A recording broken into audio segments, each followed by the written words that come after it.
பெரியார் பல்கலைக்கழகத்தினுடைய உள்ள இருக்கு. ஃபர்ஸ்ட் ஃப்ளோர்ல 2000 ஸ்கொயர் ஃபீட்ல இருக்கு. 4 பேருமே குடும்ப நபர்கள் இல்ல. ஜெகநாதன் மனைவி, ஜெகநாதன் மகள்னா 4 பேரும் கிடையாது. இப்ப it is known, it is acknowledge, நமக்கு தெரியும். இவங்க இந்த கம்பெனி ஆரம்பிக்கிறாங்கன்னா ப்ரொசீஜர் இருக்கு. இவர் ஆபீஸை டெமிட் பண்ணி போகும் பொழுது அதே கம்பெனி எடுத்துட்டு போனா அது குற்றம். வைஸ் சான்சலர் பதவி முடிஞ்சிருச்சு, இன்னொரு வைஸ் சான்சலர் வந்துட்டார். அப்ப இவரு ஹேண்ட் ஓவர் பண்ணாம அது என்னோட கம்பெனியில் எடுத்துட்டு போனா குற்றம். அப்பதான் நீங்க எஃப்ஐஆர் போடுங்க, அப்ப கேள்வி கேளுங்க. இவர் 100% ஹேண்ட் ஓவர் பண்ணத்தான் போறாரு. புது விசி வந்தா மறுபடியும் அதுல ஒரு அமெண்ட்மெண்ட் பண்ணி, சொசைட்டி ஆக்ட்ல அமெண்ட்மெண்ட் பண்ணி அந்த விசி பேரை போட்டு வெளியே வர போறான். நானும் ஃபவுண்டேஷன் நடத்துறேன், வீத லீடர்ஸ் ஃபவுண்டேஷன். அப்படித்தான் நாங்களும் ரெஜிஸ்டர் பண்ணோம். பெரியார் யூனிவர்சிட்டி வைஸ் சான்சலர் பேரு போட்டு ரெஜிஸ்டர் பண்ணீங்களா? ஓகே. செக் சைனிங்ல சில பிரச்சனை இருக்கும். இருக்கிற வரைக்கும் யார் சைன் போடுவாங்க, மாறி போனா யார் போடுவாங்க, அது எல்லா ஃபவுண்டேஷன்ல இருக்கக்கூடிய நடைமுறை பிரச்சனை. இவர் டேர்ம் முடிஞ்சிருச்சு, கவர்னர் அவங்க இன்னொரு விசியா போட்டிருக்காங்க, அவரு வந்தாங்க, இவர் நான் கொடுக்க மாட்டேன்னு சொல்றாரு, குற்றம். அல்லது வந்த பணத்தை இவர் பிரைவேட் அக்கௌண்ட்டுக்கு மாத்துறாரு, குற்றம். அல்லது இவர் யாரோ ஒரு பிரைவேட் கம்பெனில டைய போட்டு அண்ணன் இதுக்கு நீங்க கான்ட்ராக்ட் கொடுத்துட்டு தனியா எனக்கு ஒரு 1 லட்சம் ரூபாய் அக்கௌண்ட்டுக்கு அனுப்பிச்சிருங்க, குற்றம். லோக்கல் ஸ்டாண்ட் என்ன சார்? பிரைம் அஃபீசியா கேஸ் என்ன sir? Nothing is made out sir. அதனால இவங்க தப்பிக்க கூடாதுங்கிறதா எஸ்சி எஸ்டி சேர்த்துறாங்க. எவ்வளவு அறிவாளி பாருங்க, எவ்வளவு அறிவாளி பாருங்க. அப்படியே இன்டெலிஜென்ட் அவங்க எல்லாம். அப்படியே தேவலோகத்துல இந்த போலீஸ் ஆஃபீஸர்ஸ் வந்திருக்காங்க. அப்படியே ஒரு செக்ஷனை போட்டோம்னா அந்த 7 வருஷத்தை தாண்டணுமா? எவ்வளவு அறிவாளி பாருங்க சார். சுப்ரீம் கோர்ட் தெளிவா சொல்லுது, உங்களுடைய செக்ஷன் பனிஷ்மெண்ட் 7 வருஷத்துக்கு கீழே இருந்தா ஆட்டோமேட்டிக் பெயில்.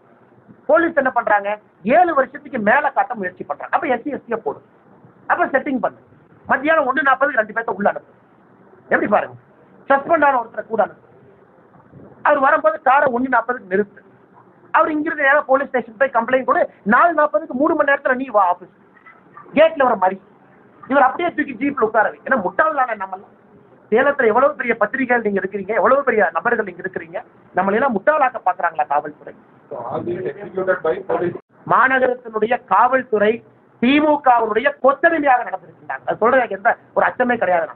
இந்த மாதிரி கை வச்சா இந்த மாதிரி வார்த்தையை நான் பயன்படுத்தும். சாமானிய மனிதனுக்கு என்ன மரியாதை? நீங்கள் நானும் லோக்கல் டிஎம்கே எம்எல்ஏ சண்டை போட்டா ஒரு வைஸ் சான்சலருக்கே அந்த ஊர்ல மரியாதை இல்லை. உங்களை எண்ணி நாய் தூக்குற மாதிரி தூக்கிட்டு போன குப்பை வண்டியில. ஏன்னா போலீஸ்காரனை பாதிச்சுக்கிட்டோம், எம்எல்ஏ பாதிச்சுக்கிட்டோம், திமுக காரனை பாதிச்சுக்கிட்டோம், போடுறவன் மேல எஸ்சி எஸ்டி கேஸ், போடுறவன் மேல இந்த கேஸ், போடுறவன் மேல சீட்டிங் கேஸ். என்ன நடக்குது? இதெல்லாம் நியாயமான தர்மமான யாராச்சும் ஏத்துக்குவோமா?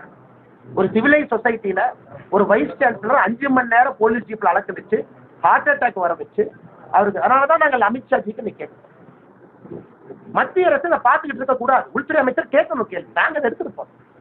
கேட்கணும் கேள்வி, டிஜிபியை சம்மன் பண்ணணும். இப்ப அனுப்ப போறோம். ஏன்னா உங்களுக்கு ஃபர்ஸ்ட் டிஸ்க்ளோஸ் பண்ணணும். ஏன்னா நாங்க அனுப்புறதுக்கு முன்னாடி பத்திரிகை நண்பர் மூலமாக தமிழக மக்களுக்கு நாங்க சொல்லணும். அண்ணே பாருங்கண்ணே, இதானே future foundation. Future foundation MoU எல்லாம் கையில் இருக்கு சார், இதான் சார் பாருங்க சார், இதுல இருக்கு சார், எல்லா காப்பி அனுப்பிடுறோம், எல்லாம் கிடைக்கிறோம் தலைவா. இதுல இருக்கு.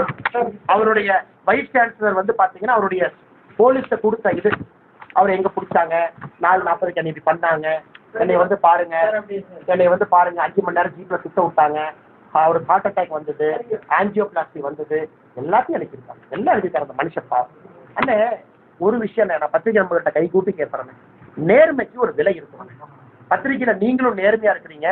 எவனோ ஒருத்தன் கடைசி நாள் நீங்க வேலையில் இருக்கும் பொழுது உங்களை அசிங்கப்படுத்திட்டு போனா நானும் ஏத்துக்க மாட்டேன். பத்திரிகையில் நீங்க இத்தனை நாள் நேர்மையா இருக்கிறீங்க, நேர்மையா ரிட்டையர் ஆக போறீங்க, ஒரு நாள் நீங்களும் ஆக போறீங்க, நானும் ஆக போறேன். எவனோ ஒருத்தன் கடைசி 1 வருஷத்துல உங்களை கொச்சைப்படுத்தி கண்டதெல்லாம் சொன்னானா நீங்க ஏத்துக்கீங்களா? நான் ஏத்துக்க மாட்டேன். இன்னைக்கு இப்படிதான் நடந்திருக்கு. வைஸ் சான்சலர் டென்யூரே முடிய போது இன்னைக்கு எஸ்சி எஸ்டி கேஸை போட்டு ஃபியூச்சர் ஃபவுண்டேஷன் காவல்துறை என்ன லாஜிக்கல் பேசுறாங்க? பிரைமரி கேஸ் எங்கன்னு மேடம் பணம் அக்கௌண்ட்டுக்கு வந்துச்சா? 4 ப்ரொஃபசர் கம்பெனி வெளியே இருக்கா? கம்பெனி ஒரு வீட்டுல இருக்கா? பெரியார் பல்கலைக்கழகத்துல ஃபர்ஸ்ட் ஃப்ளோர்ல 2000 ஸ்கொயர் ஃபீட்ல இருக்கு. ஐபிஎஸ் படிச்சுத்தானே வந்திருக்காங்க. மென்ஸ்ரியா அப்படின்னு சொல்லுவாங்க. ஐபிசியினுடைய பேசிக் இன்கிரியன்ட் மென்ஸ்ரியா. மென்ஸ்ரியானா நம்ம தமிழ்ல சொல்லணும்னா குற்றம் நடந்தது என்ன, இங்க குற்றம் என்ன நடந்துச்சு, வேர் இஸ் த மென்ஸ்ரியா? மென்ஸ்ரியாவே இல்லையே, லாட்டின் வார்த்தை மென்ஸ்ரியாவே இல்லையே, குற்றமே இல்லையானே. அவருக்கு ஆக்சுவலா மாலை போட்டு கும்பிடு போட்டு, ஏன்னா இவர் தனியாக சேலத்துக்கு வரும் பொழுது இந்தியாவிலேயே குறைந்த வயசு இருக்கக்கூடிய பல்கலைக்கழகத்துல A++ இருக்கிறது சேலம் பெரியார் பல்கலைக்கழகம் தான். 3 வருஷத்துல கொண்டு வந்திருக்காங்க.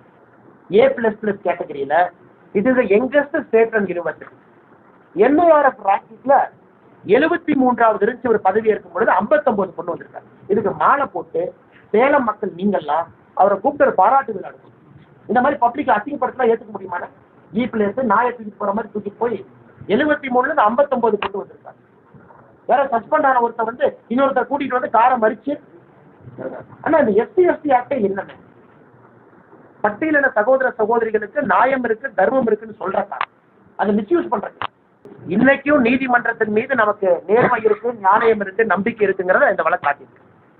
3:30 மணிக்கு அவருடைய லாயர் அவங்க சொன்ன மாதிரி போய் ஆர்குமெண்ட் வச்சு அந்த கோர்ட் சிஸ்டம் அவரை பெயில்ல விட்டு, இன்னைக்கு ஹைகோர்ட் ஒரு கேள்வி கேட்டிருக்காங்க அந்த மேஜிஸ்ட்ரேட்டுக்கு, ஒரு பர்டிகுலர் செக்ஷன் மட்டும் 7 வருஷத்துக்கு மேல தண்டனை இருக்கு, நீங்க எப்படி பெயில்ல விட்டீங்கன்னு மேஜிஸ்ட்ரேட் அது உத்தரவு கொடுக்க போறாரு. என்ன உத்தரவு கொடுக்குறான்னு பொறுத்திருந்து பார்த்து. அதனால இந்த நேரத்துல இந்த சமுதாயத்துல இவ்வளவு பேர் தவறு செஞ்சோம், நேர்மையா ஒரு இடத்துல ஒரு ஜட்ஜ் இருக்காரு, நேர்மையா ஒரு இடத்துல லாயர் வாதாடிட்டாங்க அப்படிங்கிறது நமக்கு சந்தோஷம் கொடுக்கக்கூடியது. அதனால உண்மையாலுமே நான் ரொம்ப கஷ்டப்பட்டேன். நேற்று அந்த டேட்டா எல்லாம் கிடைச்சிருந்தேன். நான் ரொம்ப வெக்கி தலை குனித்தேன். சேலம் வரக்கு மாதிரி பேசணுங்கிறதுக்காக எனக்கு இதனால டேட்டா கிடைக்கல, என்ன நடந்ததுங்கிற இன்ஃபர்மேஷன் கிடைக்கல. பாதகம் செய்பவரை கண்டால் நாம் பயங்கொள்ளலாகாது பாப்பா, மோதி மிதித்து விடு பாப்பா, அவர் முகத்தில் உமிழ்ந்து விடு பாப்பா. அண்மை செய்திகளை உடனுக்குடன் தெரிந்து கொள்ள இணைந்திருங்கள் இயம்நாடு தொலைக்காட்சியுடன்.